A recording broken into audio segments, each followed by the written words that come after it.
11th की physics में हमको आज स्टार्ट करना काइनेमेटिक्स। क्या स्टार्ट करना है? काइनेमेटिक्स। काइनेमेटिक्स मतलब होता है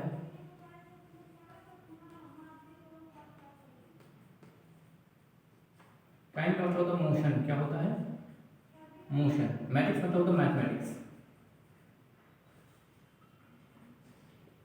मतलब मोशन में जो गणना करना हो, गति में जो गणना गणना गति में जो गणना गति कोई चीज कोई पिंड जो है मोशन में है उसकी जो गणना हमको उसमें जो कैलकुलेशन करना है, कितनी स्पीड होगा, कितना एक्सेलरेशन होगा, है ना, कितना इसमें फोर्स लग रहा होगा, इन सब चीज़ों के बारे में जितना भी चीज़ें हमको पढ़नी है, जितना भी चीज़ें पढ़नी हो किस में पढ़ेंगे? काइनेमेटिक्स में पढ़ेंगे। किसमें पढ़ेंगे? काइनेमेटिक्स में। ठीक है। इसका सबसे पहला जो चैप्टर है काइनेमेटिक्स यूनिट का, सबसे पहला चैप्टर है, इसको बोलेंगे मोशन इन स्ट्रेट लाइन। सबसे फर्स्ट चैप्टर जो है motion in straight line. Straight line इसको बोलते हैं सरल रेखा में गति। क्या बोलते हैं? सरल रेखा में गति। सरल रेखा में गति। 9th में आपने पढ़ा होगा मोशन। क्या पढ़ा होगा? मोशन, गति आपने पढ़ा होगा 9th में। अगर पढ़ा होगा तो, है ना, नहीं पढ़ा होगा तो मैं इसकी वीडियो भेजा करता हूँ, लगातार देखते रहिए करिए, है ना। ठीक है। गति कैसे पता करेंगे कि कोई ऑब्जेक्ट जो है मोशन में है कि नहीं है? कैसे पता करिएगा? How can you determine the body is in motion और इन रेस्ट? आप कैसे पता करिएगा कि बॉडी जो है मोशन में है या रेस्ट में है, मतलब विराम में है। क्लियर? ये आप एक चीज याद रखिए कि इस दुनिया में कोई भी ऐसा चीज नहीं है, कोई भी ऐसा चीज नहीं है जो विराम में हो। समझे? आप कहेंगे क्या बात कर रहे हैं सर जी, ऐसा कैसे कह दिया आप कि कोई भी ऐसा चीज़ नहीं है जो विराम में हो। आप कहिएगा सर मेरे सामने चेयर रखी है, चेयर तो विराम में है ना, रुकी हुई है। लेकिन मैं कहूँगा कि इस दुनिया में कोई भी ऐसा चीज़ नहीं है जो रुकी हुई है, सब चल रही है, सब अपना लगातार वो मोशन में है। ठीक है, समझे? लेकिन आपको कन्फ्यूज़न हो गया इस बात में। इसी बात को सिद्ध करने के लिए क्या होता है, एक होता है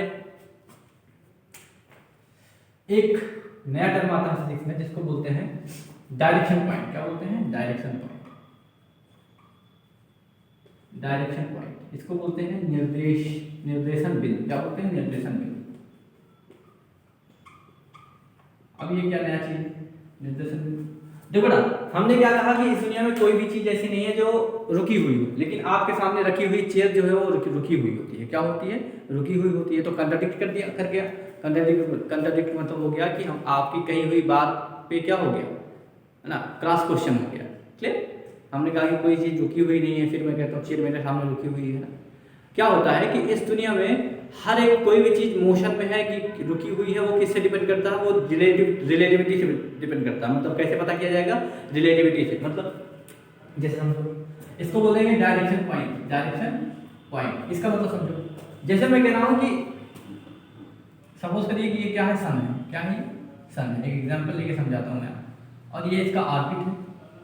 सूरज होता है, सूरज का ऑर्बिट होता है ना। ऑर्बिट का मतलब होता है कक्ष। ठीक है ना? क्या होता है? वो जिसके चारों तरफ, जिस सूर्य की चारों तरफ जिस रास्ते में पृथ्वी या अन्य ग्रह चक्कर लगाते हैं वो ऑर्बिट बोलते हैं। क्या बोलते हैं? ऑर्बिट बोलते हैं। ठीक है ना? सपोज करो कि ये पृथ्वी होगी आपकी। क्या होगी? पृथ्वी होगी। क्लियर? या आपका कमरा होगा, यहाँ पे आप बैठे होंगे। ठीक है, पृथ्वी पे कहीं आपका कमरा होगा, आप बैठे होंगे और आपके सामने ये रखी होगी। क्या बेटा बोलो, क्या रखी होगी? चेयर रखी होगी। दिखाई दे रहा है? एक बार देख लेता हूँ। बहुत छोटा दिखाई दे रहा है, लेकिन दिखाई दे रहा है। रेड कलर से हमने आपको, ये आप हैं रेड कलर से, है ना, रेड कलर का कपड़ा पहने बढ़िया आप बैठे हैं और आपके सामने एक ब्लू कलर की क्या रखी है? चेयर रखी है। चलिए ब्लू कलर से दिखा देते हैं। ठीक है, ये आपके सामने एक ब्लू कलर की क्या रखी है? चेयर रखी है। ये दिखाई दे रहा है? दिखाई दे रहा है। ठीक है, ओके। मैंने कहा आपको एक चीज पता है कि आपको पता एक चीज है कि सन जो है अपने स्थान पे क्या हुआ है? रुका है। ठीक है ना? ये रुका हुआ, ये सन है आपका। क्लियर? पृथ्वी क्या करती, मूव करती। कुछ लोग तो ये कह रहे होंगे कि सर जी पृथ्वी कहाँ मूव करती, सन मूव करता है। सुबह हम देखते हैं कि पूरब में निकलता है सूरज, शाम को देखते हैं पश्चिम में चला जाता है। तो पृथ्वी कहाँ रन करी, पृथ्वी कहाँ मूव करी, है ना। ऐसे सोच रहे होंगे ना, अगर ऐसा सोच रहे हैं तो आप गलत सोच रहे हैं, है ना। फिर थोड़ा सा फिर आपको जरूरत है किसको पढ़ने का, ज्योग्राफी पढ़ने की जरूरत है, आप ज्योग्राफी पढ़िए, ठीक है। खैर आप ये जानिए कि सन, हालांकि स्टेशनरी नहीं है, सन जो है रुका हुआ नहीं है, ये भी रुका हुआ नहीं है, ये भी मोशन है, लेकिन इसको माना जाता है कि रुका हुआ है, ठीक है ना। वही बताने जा रहे हैं कि डायरेक्शन पॉइंट क्या होता है, डायरेक्शन पॉइंट क्या चीज होता है, ठीक है। हमने कहा कि मोशन में आपका पृथ्वी है, ये लगातार मोशन कर रही है, अभी यहाँ पे थी, कुछ दिन बाद कहाँ पे आ गई, यहाँ पे आ गई, कुछ दिन बाद कहाँ पे आ गई आपकी, ये आपकी पृथ्वी, ये भी पृथ्वी और ये भी पृथ्वी। कुछ दिन बाद, आज कितना तारीख है जी, आज है 14 सितंबर, 15 सितंबर 15 सितंबर। सपोज यहाँ है और मैं कहूँगा कि 26 जनवरी को कहाँ पहुँच जाएगी, 26 जनवरी बनाने कहाँ तक पहुँच जाएगी, ये यहाँ पहुँच जाएगी, हैं इस जगह पे। आप यहाँ पे बैठे रहेंगे, आपके सामने वाली कुर्सी जो फिक्स थी वहीं रखी रहेगी, ठीक है। ध्यान दीजिए, ध्यान सुनिएगा। एक चीज बताइए, अगर मैं कहूं आपके सामने देखो कुर्सी, यहाँ आप यहाँ बैठे थे, कुर्सी यहाँ रखी थी। दूसरी कंडीशन में आप यहाँ बैठे हैं, कुर्सी फिर आपके सामने यहाँ रखी है, लेकिन किसके सामने, किसकी अपेक्षा, ये आपके अपेक्षा। लेकिन एक आदमी सपोज करो कि सूर्य पे हो, कहाँ पे हो, सूरज पे बैठा हो, तो वो क्या देखेगा कि आज कुर्सी यहाँ थी, कल कुर्सी कहाँ पहुंच गई, यहाँ पहुंच गई। समझ रहे मेरी बात। वो ये देखेगा कि आज इसकी चेयर, आपकी चेयर यहाँ रखी थी, लेकिन कल आपकी चेयर कहाँ देखेगा, यहाँ देखेगा। तो इसका मतलब क्या होगा कि कुर्सी भी चल रही है, कुर्सी भी क्या कर रही है, चल रही है ना। लेकिन आपने देखा था कुर्सी नहीं चल रही है, आप देखो आपके सामने कुर्सी यहाँ रखी है, फिर कल भी देखा आपने, कल सामने कुर्सी यहाँ रखी है, फिर परसों भी देखिएगा, है ना, ऐसा, ठीक है ना। तो इसी को क्या बोलते हैं, जिसके रिस्पेक्ट में किसी चीज को देखा जाता है, जिसके रिस्पेक्ट में किसी चीज को देखा जाता है, जिसके सापेक्ष किसी चीज को देखा जाता है, उसको क्या बोलते हैं, डायरेक्शन पॉइंट बोलते हैं। क्या बोलते हैं, डायरेक्शन पॉइंट। क्लियर, समझे। जैसे एक चीज मैं और बताता हूँ, एक एग्जांपल और। आप ट्रेन वाला एग्जांपल बहुत पॉपुलर है, वही बता देता हूँ मैं आपको, है ना। कि आप जो सपोज करिए आप चले गए लखनऊ स्टेशन, कहाँ चले गए, Lucknow station, right. This is Lucknow station है, यहाँ पर प्लेटफॉर्म पे है, एक ट्रेन इधर है और एक ट्रेन ऐसे, दो ट्रेनें खड़ी हैं आपको, दो ट्रेनें आपके, ये एक ट्रेन है, हमने इसका लिख दिया अवध एक्सप्रेस, अवध आसाम एक्सप्रेस, इसको लिख दिया लोकमान्य तिलक एक्सप्रेस।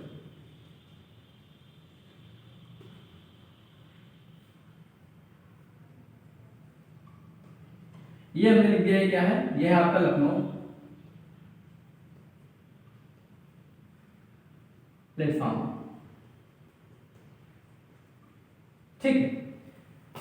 दोनों ट्रेन एक तरफ से चलनी है, दोनों ट्रेन खड़ी हैं आपकी, ठीक है। आप इसमें बैठे हैं, ये देखो बढ़िया अच्छे से, आप ये बैठे हैं, आपका एक दोस्त है वो दूसरी ट्रेन में बैठा है, आप लोकमान्य तिलक में बैठे हैं और वो दूसरा वाला आपका कहाँ बैठा है, अवध एक्सप्रेस में बैठा है, ऐसे ये बैठा है दूसरा वाला आपका फ्रेंड, है ना। क्या देख रहे हैं आप, आपने देखा कि जैसे थोड़ी देर तो रुकी, थोड़ी देर बाद आपने देखा कि ये वाला आदमी पीछे होता जा रहा है। आप देखिए ये वाला आदमी भी यहाँ था, फिर आपने देखा ये वाला आदमी पीछे होता जा रहा है, क्या होता जा रहा है, पीछे होता जा रहा है, पीछे होता जा रहा है, ऐसे पीछे। फिर आपने देखा ये वाला आदमी पीछे होता जा रहा है, ध्यान समझो। आपको क्या लगा, आपको ये लगा कि इसकी ट्रेन चलने लगी, आपको क्या लगा कि इसकी ट्रेन चलने लगी, है ना।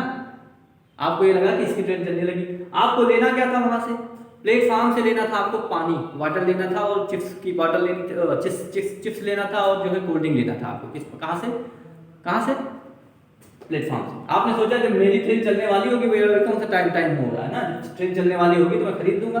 आपने देखा कि इसका लगातार पोजीशन चेंज हो रही है, पीछे पीछे भाग रहा है, पीछे भागने लगा। आपको लगा कि इनकी ट्रेन चलने लगी, क्या लगा आपको कि इनकी ट्रेन चलने लगी। आपको लगा कि मैं ऐसे बैठा हूं अकेले बढ़िया आराम से, है ना, रिलैक्स, क्लियर। लेकिन आपके बगल एक भैया बैठे थे, ये देखो दोनों बैठ के आप दोनों लोग बात कर रहे थे कि इनकी ट्रेन चलने लगी। इनके आपके बगल एक भैया बैठे थे, उन्होंने कहा कि अरे आप देखिए, उन्होंने कहा इनकी ट्रेन नहीं है चल रही, ट्रेन तो हमारी चल रही है। उन्होंने कहा कि ट्रेन तो हमारी चल रही है। आपने कहा ऐसा कैसे, है ना। तो उस भैया ने बताया जरा प्लेटफॉर्म देखो, उस भैया ने बताया जरा प्लेटफॉर्म देखिए जब प्लेटफॉर्म देखा तो आपको लगा अरे हाँ प्लेटफॉर्म तो हमारे सामने से क्या हो रहा है, रन करने लगा, लेकिन एक्चुअल में क्या प्लेटफॉर्म रन करता है, नहीं करता है। तो आपको क्या लगा, आपको क्या लगा कि आपको लगा कि वो जो है उनकी ट्रेन नहीं चल रही थी, किसकी ट्रेन चल रही थी, मेरी ट्रेन चल रही थी, समझे। मतलब आपको लगा कि आपकी ट्रेन चल रही। तो कैसे पता चला, आपने किसको देखा पता चला, आपको कैसे कंफर्म हुआ कि आपकी ट्रेन चल रही, जब आपने किसको देखा,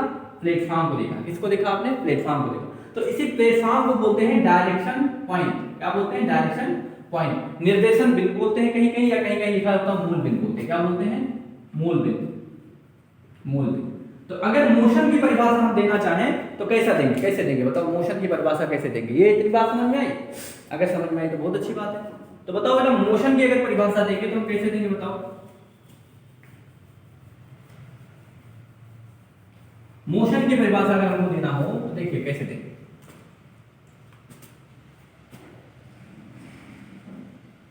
मोशन का मतलब गति। खैर आपको मैं कहूं बॉडी दो कंडीशन में हो सकती है। बॉडी मतलब पिंड, पिंड मतलब वस्तु, कोई पिंड दो कंडीशन में होगी, या तो वो मोशन में होगी, क्या होगी बेटा, या तो वो मोशन में होगी या तो वो रेस्ट में होगी। आपको क्या पढ़ना, मोशन में पढ़ना। तो आपको रेस्ट, REST, रेस्ट, रेस्ट। पिंड मोशन या तो गति में होगी, चल रही होगी, या तो रुकी हुई होगी। तो हमको परिभाषा किसकी देनी है, हमको परिभाषा देनी है गति की। ये बना लीजिएगा ये ऐसे, है ना। इसके नीचे आपको बताना है कि परिभाषा किसके देनी है, आपको मोशन को पढ़ना है। क्या पढ़ना, क्योंकि मोशन इन स्ट्रेट लाइन पढ़ना आपको, रेस्ट की कंडीशन नहीं पढ़ना, मोशन की कंडीशन पढ़ना है ना। रेस्ट की कंडीशन क्लास 9 में आपने पढ़ा है, क्लियर। नहीं पढ़ा होगा तो मैं कक्षा नंबर का वीडियो लगातार देता रहता हूँ, उसको भी देखा करिए, ठीक है। ठीक बेटा, देखो मोशन का डेफिनेशन देखते हैं। मोशन मतलब गति। क्या है गति, यदि किसी वस्तु की स्थिति, यदि किसी पिंड, लिख लो भाई वस्तु नहीं, यदि किसी पिंड की स्थिति, स्थिति निर्देशन बिंदु या निर्देशन बिंदु, निर्देशन बिंदु या इसी को कहेंगे मूल बिंदु, मूल बिंदु के सापेक्ष परिवर्तित होती रहती है। यदि किसी पिंड की स्थिति निर्देशन बिंदु या मूल बिंदु के सापेक्ष परिवर्तित हो रही हो तो पिंड गति में माना जाएगा। किसमें, गति में माना जाएगा। अब कहोगे ये क्या लिख दिया सर जी आपने, है मैं समझाता है इसको। यदि किसी पिंड, ऐसे समझो वही ट्रेन वाली कहानी फिर से है, ये आपका क्या रहा होगा, प्लेटफॉर्म रहा होगा, ठीक, ट्रेन रही होगी, है ना। आप प्लेटफॉर्म के सापेक्ष पहले यहाँ पे आपकी ट्रेन चलने लगी, प्लेटफॉर्म के सापेक्ष आपकी स्थिति कहाँ होगी, यहाँ होगी। तो किसके सापेक्ष, प्लेटफॉर्म मतलब निर्देशन बिंदु के सापेक्ष आपकी स्थिति में लगातार क्या आ रहा हो, चेंज आ रहा हो, है ना। यहाँ थे तो यहाँ पहुंच गए, थोड़ी देर में यहाँ पहुंच गए, अगले पहुंच गए ना। तो यदि किसी पिंड की स्थिति, यदि किसी पिंड की स्थिति निर्देशन बिंदु के सापेक्ष क्या हो रही है, चेंज हो रही है, किसके रिस्पेक्ट में, समय के रिस्पेक्ट में, है ना। थोड़ी देर बाद आपने पहले देखा जहां यही खड़े थे, फिर थोड़ी देर में यही खड़े थे, लेकिन थोड़ी देर बाद देखा आपने कि स्थिति चेंज हो रही है, स्थिति चेंज हो रही है, स्थिति चेंज हो रही है ना। तो उसको क्या कहा जाएगा बेटा, मोशन में कहा जाएगा। यदि किसी पिंड की स्थिति निर्देशन बिंदु के सापेक्ष परिवर्तित हो रही हो तो पिंड किस में कहा जाएगा, किस पिंड कहा जाएगा कि वो गति में माना जाएगा, है ना। पिंड किस में माना जाएगा, गति में माना जाएगा। मतलब ये है कि निर्देशन बिंदु के सापेक्ष अगर पोजीशन में चेंज हो रहा हो, निर्देशन बिंदु के सापेक्ष अगर पोजीशन में चेंज हो रहा हो तो क्या कहा जाएगा, क्या कहा जाएगा, मोशन में कहा जाएगा। ठीक है, मुझे लगता है मोशन की परिभाषा समझ में आ गई होगी आपको, क्लियर, ठीक है, अच्छी बात है, समझ में आ गई तो। अच्छा, रेस्ट की परिभाषा कैसे होगी, अरे दोषी बताया ना हमने कहा बॉडी जो आपकी है, यहाँ पीछे देख लो, बॉडी जो है आपकी वो या तो मोशन में हो सकती है या तो रेस्ट में हो सकती है। मोशन की परिभाषा तो आपने पढ़ लिया, रेस्ट की परिभाषा कैसे पढ़िएगा, सिंपल सी बात, यदि किसी पिंड की स्थिति निर्देशन बिंदु के सापेक्ष परिवर्तित ना हो रही हो, परिवर्तित ना हो रही हो मतलब आपने देखा सुबह देखा आदमी यही खड़ा था, फिर सामने देखा आदमी यही खड़ा था, वैसे कुर्सी वाली कंडीशन भाई। आपने देखा क्या देखा, आपके सामने आपके घर के सामने एक जो है दूसरा घर था या नल लगा था, है ना। आपने देखा कल भी देखा नल वही खड़ा है, परसों भी देखा आपने कल नल वही लगा है, 4 साल बाद देखिएगा नल वही लगा रहेगा। तो क्या स्थिति, वस्तु की स्थिति में कोई चेंज आ रहा है? नहीं चेंज आ रहा है। जब वस्तु की स्थिति में कोई चेंज नहीं आता है तो उस पिंड को क्या कहा जाता है? क्या कहा जाता है बोलो? उस पिंड को कहा जाता है कि वस्तु किसमें है? रेस्ट में है, विराम में है। लेकिन किसके सापेक्ष? किसी निर्देशन बिंदु के सापेक्ष, किसी निर्देशन बिंदु के सापेक्ष। ऐसे अगर सूर्य के कंडीशन में देखा जाए कि सूर्य को निर्देशन बिंदु मान लिया जाए तो क्या होगा? तब तो नल आपका क्या हो जाएगा? मोशन में हो जाएगा। क्यों? वही वाली कंडीशन याद करो। सूर्य आपका यहाँ है, आज पृथ्वी आपकी यहाँ है, नल यहाँ लगा है, कल पृथ्वी आपकी यहाँ हो जाएगी, नल यहाँ लगा रहेगा, है ना। तो नल की स्थिति कल यहाँ थी, आज यहाँ हो जाएगी। तो नल की स्थिति चेंज हो गई कि नहीं हो गई? किसके सापेक्ष? इसके सापेक्ष बोलो बेटा, सन के सापेक्ष। इसका मतलब कि जो मोशन है या रेस्ट है, इसकी परिभाषा लगातार बदलती रहेगी। किसके? अगर जैसे सापेक्षता आप हटाएंगे, किसी दूसरे के सापेक्ष बात करेंगे तो क्या होगा? वो क्या होगा ये कि कभी बॉडी जो है, जरूरी नहीं कि हमेशा वो पिंड मोशन में ही रहेगा ना। जैसे सापेक्षता हटाइएगा, जैसे आपने सन के सापेक्ष देखा तो नल भी चलने लगा, लेकिन आप अपने सापेक्ष, अपने घर के सापेक्ष देखते हैं तो नल नहीं चलता है ना। क्लियर? तो मोशन की परिभाषा ऐसा दी जाती है। क्लियर? तो बॉडी कितने प्रकार से? मोशन और रेस्ट। मोशन का मतलब होता है गति, रेस्ट मतलब हो गया क्या बेटा? रेस्ट का मतलब हो गया विराम में। तो कोई भी बॉडी या तो मोशन में रह सकती है या तो रेस्ट में रह सकती है। हमको क्या पढ़ना? मोशन पढ़ना, रेस्ट नहीं पढ़ना। हमको पढ़ना मोशन इन स्ट्रेट लाइन। क्या पढ़ना? Motion in straight line. Okay, चलिए हटाते इसको।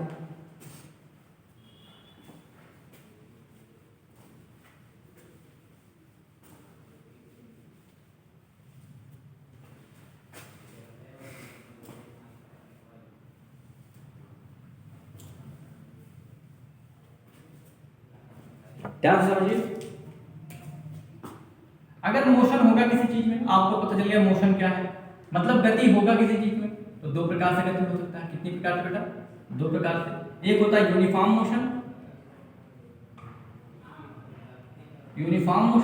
और दूसरा होता है नॉन यूनिफॉर्म मोशन। दूसरा क्या होता है? Non uniform motion. Uniform motion को बोलते हैं एक समान गति। क्या बोलते हैं? एक समान गति। और नॉन यूनिफॉर्म मोशन को बोलते हैं असमान गति। ठीक, ओके। यूनिफॉर्म मोशन और नॉन यूनिफॉर्म मोशन समझते हैं इसको। यूनिफॉर्म मोशन क्या होता है, नॉन यूनिफॉर्म मोशन क्या होता है? पहली बात तो मोशन तब होगा कि जब गति में चेंज हो, जब गति में सॉरी स्थिति में चेंज होगा तभी मोशन होगा, अदरवाइज मोशन नहीं होगा। ध्यान रखो। हमने कहा कि एक आदमी ए से बी जाना है, फिर बी से सी जाना है, फिर सी से डी जाना, 3 जगह जाना। इधर भी दूसरा आदमी था, ए से बी जाना था, बी से सी जाना था, सी से डी जाना। ठीक है, 3 आदमी, ए से बी, बी से सी से डी। हमने कहा कि 10-10 किलोमीटर का स्टॉपेज है। कितने किलोमीटर का? जैसा कहिए कि 2 मिनट में यहाँ ये 10 किलोमीटर चलता है। कितना किलोमीटर? 10 किलोमीटर। फिर अगले 2 मिनट में 10 km चलता है, फिर अगले 2 मिनट में 10 km चलता है, फिर अगले 2 मिनट में 10 km चलता है। इसका मतलब आपने क्या देखा? इसका मतलब आपने देखा बेटा कि 2 मिनट में 10 किलोमीटर, 2 मिनट में 10 किलोमीटर, 2 मिनट में 10 किलोमीटर, 2 मिनट में 10 किलोमीटर। इसका मतलब आपने देखा कि बराबर समय ले रहा है, बराबर गति चल रहा है, बराबर समय ले रहा है, बराबर विस्थापन तय करता है, बराबर समय ले रहा है, बराबर की दूरी तय करता है, बराबर समय बराबर दूरी, बराबर समय बराबर दूरी, बराबर समय बराबर दूरी। इसका मतलब क्या कहोगे? कहोगे कि एक समान, मतलब एक कांस्टेंट स्पीड से चल रहा है ना, रुक रुक के नहीं चल रहा है ना, कम ज्यादा नहीं चल रहा है, वो एक समान गति से चल रहा है। क्या चल रहा है? एक समान गति से चल रहा है। यहां मैं बात करूं 2 ही मिनट, पहले 2 मिनट में 10 मिनट चला, उसमें 10 किलोमीटर चला। अगले 2 मिनट में जरूरी नहीं है कि 10 किलोमीटर चले, वो 8 किलोमीटर भी चल सकता है। अगले 2 मिनट में जरूरी नहीं कि 8 किलोमीटर चले, वो 16 किलोमीटर चल सकता है, 16 किलोमीटर चल सकता है ना। क्लियर? तो इसका मतलब क्या हो गया बेटा कि समय ड्यूरेशन यहाँ फिक्स है तो डिस्टेंस भी फिक्स है, डिस्टेंस भी कवर करना फिक्स है। समय ड्यूरेशन फिक्स है लेकिन डिस्टेंस कितना कवर करेगा वो फिक्स नहीं है। डिस्टेंस कितना कवर करेगा वो फिक्स नहीं है। इसको क्या बोलेंगे? नॉन यूनिफॉर्म मोशन, है ना। जरूरी यही बात नहीं, जरूरी ये बात भी हो सकती है। जैसे इधर वाला एक एग्जांपल हो गया, दूसरा एग्जांपल और समझा देता हूं। हमने कहा एक आदमी है, ए से बी जाना है, बी से सी जाना है, सी से डी जाना है, डी से ई जाना है। ओके, इधर भी देखिए, ए से बी जाना है, बी से सी जाना है, सी से डी जाना है, डी से ई जाना है। ओके, ध्यान रखो, मैं कह रहा हूं 10-10 किलोमीटर कवर करना था, 10 किलोमीटर, 10 किलोमीटर का स्टॉपेज है, and this is also 10 kilometre stoppage, the distance between 2 point is 10 kilometre, and here is also 10 kilometre, 10 kilometre, 10 km, 10 km, okay, and so on. Alright, देखो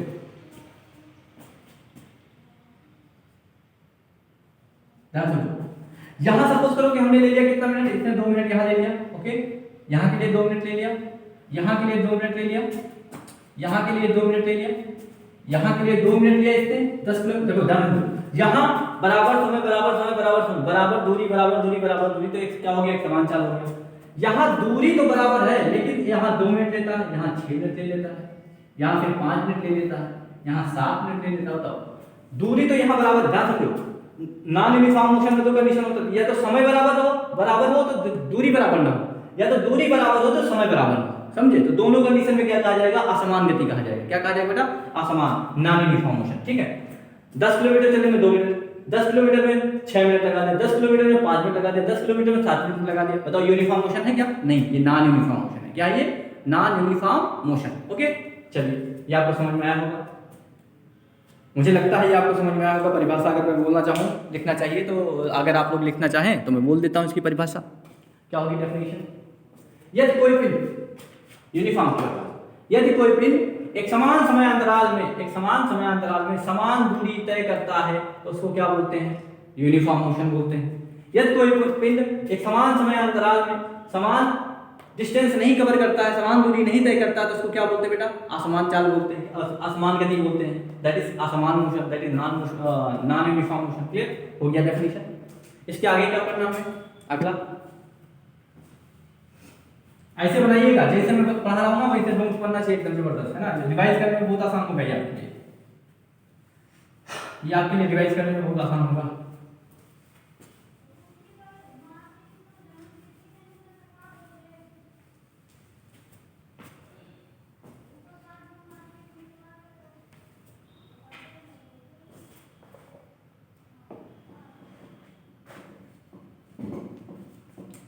ध्यान रखो,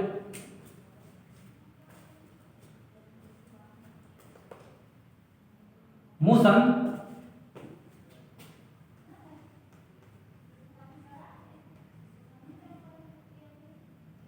एक तो मोशन जो आपका हो सकता है यूनिफॉर्म और नॉन यूनिफॉर्म हो सकता है। क्या हो सकता है, यूनिफॉर्म मोशन और नॉन यूनिफॉर्म मोशन हो सकता है। ठीक है, क्लियर। यूनिफॉर्म मोशन हो सकता है, नॉन यूनिफॉर्म हो सकता है। मोशन में होगा तो 2 चीज होगा। क्या होगा बेटा, या तो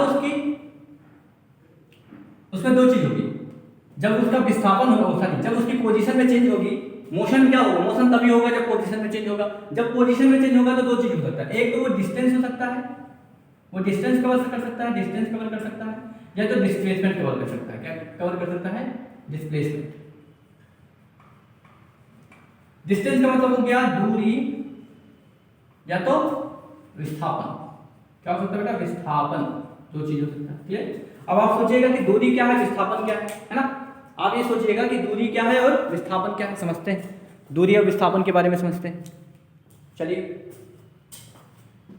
ध्यान समझिए।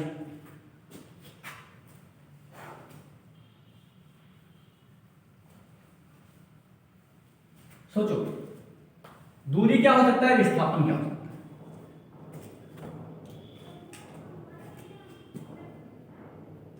हमने कहा एक पॉइंट ए है, एक पॉइंट बी है, ए और बी। ऐसे ना समझो, आप अपने लैंग्वेज में समझो। आप समझो ये आपका घर है, ये आपका स्कूल है। क्या है, स्कूल है। क्लियर। आपको पर डे यहां से यहां तक जाना है, पर डे यहां से यहां तक का जाना होता है। क्लियर। और आप पढ़ने में बहुत, मान चलिए कि आपका स्कूल जाने का मन नहीं करता है, तो क्या करिएगा, आप ये करिएगा कि आप घूमते घूमते जाइएगा। बढ़िया, आप निकलोगे घर से 8 बजे, कितने बजे, 8 बजे, स्कूल है आपका 9 बजे का, कितने बजे का स्कूल है, होता है ना आपका, ऐसे होता है 9 बजे का। आप क्या करते हो, आपका स्कूल जाने का मन नहीं है, स्कूल में क्या नियम है कि अगर ना आप 9 बजे नहीं पहुंचोगे तो आपको वहां से वापस कर दिया जाएगा, और आप यही चाहते हैं, कि वापस कर दिया जाए पढ़ाई में, क्योंकि पढ़ाई में मन लगता नहीं आपका, है ना। देखो बेटा क्या होता है, आप निकले यहाँ से, ऐसे गए ऐसे घूमे, थोड़ी दूर घूमे, फिर उसके बाद ऐसे पहुंच गए स्कूल, ठीक, पहुंच गए स्कूल। जब ऐसे घूमे आज भी यहाँ निकले, यहाँ पहुंच गए 9:45, कितने पहुंच गए, 9:45, ओ सॉरी 8:45 पहुंच गए, मतलब स्कूल में एंट्री मिल जाएगी, स्कूल में एंट्री आपको मिली। आप क्या किए, 3 बजे से स्कूल पढ़े, उसके बाद क्या किए, जैसे छुट्टी हुआ आपने क्या किया, घर की तरफ भागा, बहुत तेज से आप भागने लगे। बताओ जब घर की तरफ भागोगे क्या इस रास्ते से आओगे, नहीं आओगे भाई, क्योंकि आपको घर को बहुत जल्दी जाने में है। क्या करोगे, आप सबसे छोटा रास्ता तय करोगे, आप वो निकालोगे जो सबसे छोटा रास्ता, ठीक। फिर अगला दिन हो गया, एक दिन का काम हो गया। दूसरे दिन आपने कहा यार कल तो हम 8:45 में पहुंच गए थे, आज कोई दूसरा रास्ता निकालो जिससे थोड़ा लेट हो जाए। तो आपने कहा ऐसे निकला, ऐसे किया, और थोड़ा घूमे, है ना, ऐसे चले गए। आज कितने बजे पहुंचे, 8:55 पहुंचे, तब भी स्कूल में एंट्री मिल गई, 9 बजे तक 3 बजे तक पढ़े, फिर छुट्टी हुई, फिर आप भागे वापस। तीसरी कंडीशन, आपने सोचा कि आज कोई दूसरा रास्ता निकालते हैं, थोड़ा और लेट चल गया, फिर आपने ऐसे किया, घूमे, थोड़ी देर ऐसे घूमे, फिर ऐसे चले। आप आज कितने समय पहुंचे, 9 बजे पहुंच गए, कितने समय पहुंचे, 9 बजे। फिर आपको एंट्री मिल गई, है ना, बैठना पड़ गया 3 बजे तक। जैसे स्कूल की छुट्टी हुई, फिर आपने घर के लिए रवाना हो गए, ठीक है। तो बेटा आपने देखा क्या, आपने देखा कि जाने के लिए आपने क्या किया, बहुत सारे रास्ते निकाले, है ना, समझे। वापस आने के लिए आपने सबसे छोटी दूरी तय करी। सबसे छोटी दूरी कौन सी होती है, सबसे छोटी दूरी कौन सी होती है बेटा, स्ट्रेट लाइन। क्या होती है, स्ट्रेट लाइन। तो ये जो आपने कहानी करी, ये वाली इसको बोलते हैं दूरी। क्या बोलते हैं, दूरी। क्या बोलते हैं, दूरी। विस्थापन क्या होता है, ये होता है विस्थापन। मतलब कि एक पिंड से दो पिंड, सॉरी किसी पिंड द्वारा, ध्यान समझो परिभाषा, अभी तो कहानी बता रहे थे हम आपको समझाने के लिए, अब मैं एक्चुअल परिभाषा बता रहा हूं, उसकी परिभाषा क्या होती है। किसी पिंड द्वारा, है ना, कोई पिंड, मतलब आप चल रहे हैं ना फिजिक्स में, आपको कहा जाएगा द्वारा बॉडी, पिंड, okay, A point and this is B point, okay. किसी पिंड द्वारा एक बिंदु से दूसरे बिंदु तक जाने में जो रास्ता कवर किया जाता है, जो रास्ता तय किया जाता है, ऐसे गए, जैसे गए आप समझ गए, ऐसे गए, हाँ ऐसे गए, क्या हो जाएगा, ये दूरी हो जाएगी। क्या हो जाएगी बेटा, दूरी हो जाएगी, क्लियर। लेकिन विस्थापन क्या होगा, फिर से समझ लो, दूरी क्या होता है कि किसी पिंड द्वारा एक बिंदु से दूसरे बिंदु को जाने के लिए जो रास्ता तय किया जाता है, चाहे जैसा रास्ता हो, उसको क्या बोलते हैं बेटा, दूरी बोलते हैं। क्या बोलते हैं, दूरी बोलते हैं। विस्थापन क्या होता है कि विस्थापन होता है कि दो बिंदुओं के बीच की मिनिमम डिस्टेंस। क्या होती है, मिनिमम डिस्टेंस, कम से कम डिस्टेंस। दो बिंदुओं के बीच की मिनिमम डिस्टेंस को क्या कहा जाता है बेटा, क्या कहा जाता है, विस्थापन कहा जाता है, क्लियर। और मिनिमम डिस्टेंस होती क्या है, आप हमेशा याद रखिए कि मिनिमम डिस्टेंस, अगर हमने कहा दो बिंदुओं के बीच की आपको मिनिमम डिस्टेंस निकालो, तो आपको सीधा सीधा वहां क्या खींचना पड़ेगा, सीधी लाइन खींचनी पड़ेगी। अगर आप सीधी लाइन खींच रहे हैं तो यही सबसे मिनिमम डिस्टेंस होगी, इससे मिनिमम नहीं हो सकती, क्लियर। तो विस्थापन क्या है बेटा, दूरी क्या है, दूरी की परिभाषा बताइए कि किसी बिंदु द्वारा एक बिंदु से दूसरे बिंदु को जाने के लिए जो एक्चुअल रास्ता तय किया जाता है, जो भी रास्ता, चाहे जो रास्ता तय किया जाता है उसको दूरी कहते हैं, क्लियर। विस्थापन, the minimum distance between 2 point is called displacement, okay. The minimum distance between 2 point is called distance.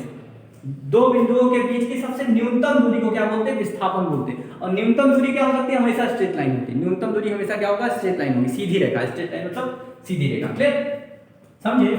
तो इसका मतलब बताओ कि दूरी क्या भिन्न भिन्न हो सकती है कि नहीं हो सकती। अरे दूरी अगर हम ऐसे चले तो हमारी आज की दूरी कुछ अलग रही, कल ऐसे चले कुछ दूरी अलग रही, कल ऐसे चले कुछ दूरी अलग हुई, ऐसे चले कुछ दूरी अलग हुई, यहाँ से गए तो दूरी अलग हुई, ऐसे गए तो दूरी अलग हुई। एक बिंदु से दो बिंदु तक जाने की जो क्या है, दूरी अलग अलग हो सकती है। क्या विस्थापन अलग होगा एक बिंदु से दो बिंदु का, नहीं, विस्थापन तो हमेशा क्या रहेगा बेटा, यही रहेगा, समझे, क्लियर। समझ में आ गई, समझ में। चलो अब इसको दिखाते हैं थोड़ा सा, विस्थापन और दूरी में। अच्छा एक चीज और देखो, दूसरी चीज, क्या विस्थापन जो है कभी दूरी से बड़ा हो सकता है। एक चीज और देखो, आपका मन कर रहा था आप सीधे सीधे, आप अच्छे स्टूडेंट हो गए, आपने कहा भैया सबसे सस्ता रास्ता लो, सबसे जल्दी स्कूल पहुंचो, आप इसी रास्ते से गए और इसी रास्ते से वापस चले आए, तो यहाँ आपकी दूरी भी यही हो गई, विस्थापन भी यही हो गया कि नहीं हो गया? तो इसका मतलब क्या पता चला, जो आपका विस्थापन होता है परिभाषा तो आपको पता ही चल गया, दूरी जो होती है बेटा और विस्थापन। पहली बात, दूरी एक अदिश राशि, कौन सी राशि? अदिश राशि। भाई हमने क्या कहा कि दूरी के लिए जहां से हम गए वहां से चले जाओ, हम कोई दिशा नहीं बता रहे हैं आपको, कोई पार्टिकुलर डायरेक्शन नहीं दे रहे, लेकिन विस्थापन के लिए आपको पार्टिकुलर डायरेक्शन की इसी रास्ते में जाना है, किसी रास्ते में जाना है, इसी रास्ते में जाना है। तो विस्थापन क्या हो जाएगी बेटा? सदिश राशि हो जाएगी, विस्थापन सदिश राशि हो जाएगी, होगी कि नहीं होगी? दूरी अदिश राशि, विस्थापन सदिश राशि, ठीक है, दूरी अदिश राशि, विस्थापन सदिश राशि, पहली चीज। और दूसरी चीज बेटा क्या, एक चीज बताओ, दूरी जो होगा विस्थापन से हमेशा बड़ा होगा कि नहीं? या तो हमेशा बड़ा या इक्वल, इससे छोटा नहीं हो सकता। क्या आप सोच सकते हो कि दूरी कभी विस्थापन से छोटी हो जाए? नहीं, दूरी कभी विस्थापन से छोटी नहीं हो सकती, दूरी हमेशा विस्थापन से बड़ी होगी या तो बराबर होगी। एक कंडीशन में कब? जब इसी रास्ते में आदमी जा रहा है, इसी रास्ते में वापस आ रहा है, तो दूरी विस्थापन के बराबर हो सकती है, लेकिन कभी दूरी विस्थापन से छोटी नहीं हो सकती। क्लियर? बात समझ में आई? ठीक है, चलिए अब इसको हम लिखा देते हैं थोड़ा सा, इतनी चीज आपको समझ में आई। ये फिगर बना दीजिएगा, बहुत महत्वपूर्ण है, फिगर से ही सब कुछ समझेंगे, है ना, फिगर से ही सब कुछ समझेंगे। ओके, ध्यान दीजिए, दूरी, विस्थापन, दूरी को बोलते हैं डिस्टेंस, क्या बोलते हैं? डिस्टेंस। विस्थापन को बोलते हैं डिस्प्लेसमेंट, क्या बोलते हैं? डिस्प्लेसमेंट, डिस्प्लेसमेंट, ठीक है। विस्थापन एंड दूरी, डिस्टेंस एंड डिस्प्लेसमेंट। मैंने क्या बताया बेटा कि आपकी जो दूरी होती है वो कौन सी राशि होती है? परिभाषा लिखा दिया हमने, परिभाषा अभी जस्ट हमने बोला, क्या बोला हमने? जो हमने बोला था ना वही लिखना है आपको, परिभाषा। क्लियर? डेफिनेशन दोनों की लिखनी है, फिर आपको लिखना है एक बार दूरी प्लस विस्थापन। बताओ, दूरी सदिश अदिश राशि, कौन सा राशि? अदिश राशि, अदिश राशि, इसको बोलते हैं स्केलर क्वांटिटी। एंड विस्थापन इज सदिश राशि, सदिश मतलब दिशा के साथ, सदिश राशि, दैट इज वेक्टर क्वांटिटी। क्या है? Vector quantity, vector quantity. Okay, दूसरा चीज, दिस इज फर्स्ट चीज एंड दिस इज सेकंड चीज। क्या हो सकता है? दूरी हमेशा क्या होगा? धनात्मक होती है,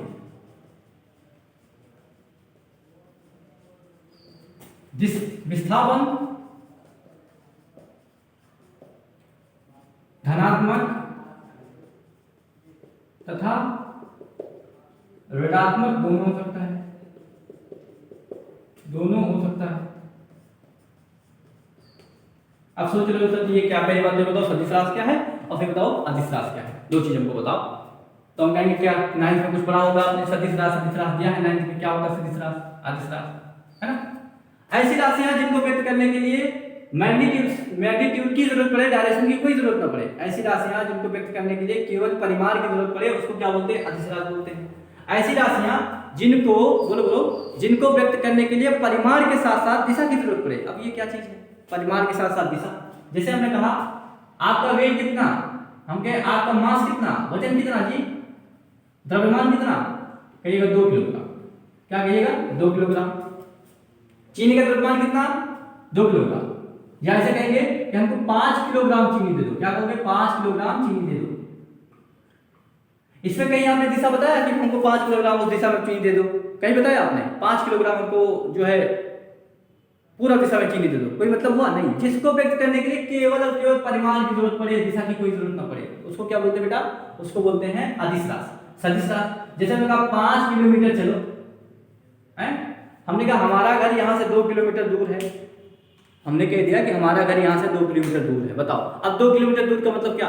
इधर या इधर या इधर, किधर भी जा सकते हो, नहीं एक पार्टिकुलर डायरेक्शन में होगी ना, एक पार्टिकुलर डायरेक्शन में होगा ना। अगर आप इस डायरेक्शन में जाओगे तभी मेरा घर मिलेगा, इस डायरेक्शन में 2 किलोमीटर जाओगे तो घर मिलेगा नहीं, है ना।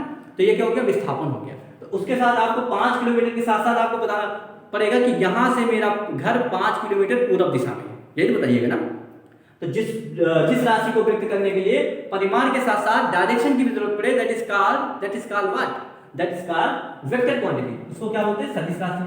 आप अभी आगे जाइएगा, अगला चैप्टर मिलेगा आपको सदिश और अदिश, शायद, है ना, अगला चैप्टर है सदिश और अदिश, नहीं होगा तो मैं पढ़ा दूंगा, है ना। सदिश और अदिश का मामला ये है कि सदिश राशियां पॉजिटिव और नेगेटिव दोनों हो सकती हैं, पॉजिटिव और नेगेटिव हो सकती है, इसलिए लिखा गया विस्थापन एक सदिश राशि है, मतलब धनात्मक और ऋणात्मक दोनों हो सकता है। ये एक अदिश राशि है, ये हमेशा क्या होगा? धनात्मक होगा। क्लियर? दूसरी चीज, किसी दो बिंदु के लिए, किसी दो निश्चित बिंदु के लिए, दो निश्चित बिंदु के लिए, निश्चित बिंदु के लिए दूरी का मान भिन्न भिन्न हो सकता है। ध्यान समझो, दूरी का मान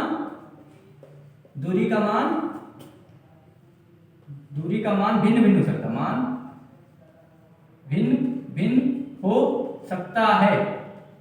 कैसे? हमने कहा यहां से यहां तक जाना, आज हमारा मन था ऐसे गए, कल हमारा मन था ऐसे गए, कल हमारा मन होगा ऐसे गए, परसों हमारा मन होगा ऐसे घूम के जाए, तो दूरी भिन्न भिन्न हो सकती है कि नहीं हो सकती? हो सकती।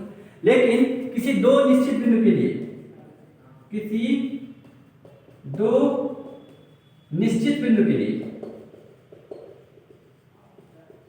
विस्थापन का मान भिन्न भिन्न नहीं हो सकता, विस्थापन का मान भिन्न भिन्न नहीं हो सकता। जैसे हमने कहा कि यहां से यहां तक की विस्थापन 5 किलोमीटर, कितना? 5 किलोमीटर, या तो 5 किलोमीटर प्लस हो सकता है या तो माइनस। ऐसा नहीं कि यहाँ एक बार विस्थापन 5 था फिर 6 हो गया ना, मैग्नीट्यूड कभी नहीं चेंज हो सकता, डायरेक्शन उसकी चेंज हो सकती है, डायरेक्शन चेंज हो सकती है, बट उसका मैग्नीट्यूड नहीं चेंज हो सकता। क्लियर? लिख लीजिएगा यहाँ, ठीक है। तीसरा चीज, अदिश राशि हो गया, ये हो गया, ठीक है। और एक चीज देखते बेटा, तीसरा चीज, दूरी का मान हमेशा विस्थापन के मान के या तो बराबर होगा या तो बड़ा होगा। दूरी हमेशा विस्थापन से बड़ी या बराबर हो सकती है। लिख लीजिएगा, सही से मैं बोल रहा हूं, ठीक है ना, राइटिंग में विशेष ध्यान रखिए, मैं बोल देता हूं। जो दूरी होता है, दूरी हमेशा विस्थापन से या तो बड़ी होगी या तो बराबर होगी, छोटी नहीं हो सकती कभी। या ये क्या होगा? विस्थापन हमेशा दूरी से छोटा होगा या तो बड़ा होगा, सॉरी, विस्थापन हमेशा दूरी से छोटा होगा या तो बराबर होगा, कभी बड़ा नहीं हो सकता, कभी भी बड़ा नहीं हो सकता। कौन? ये कभी बड़े नहीं हो सकते इनसे, या तो बराबर हो सकते हैं या तो छोटे, और ये कभी इनसे छोटे नहीं हो सकते, या तो बराबर होंगे या तो इक्वल, बस दो चीज। क्लियर? इतना चीज आप लर्न करिएगा। See you tomorrow, bye bye, thank you very much.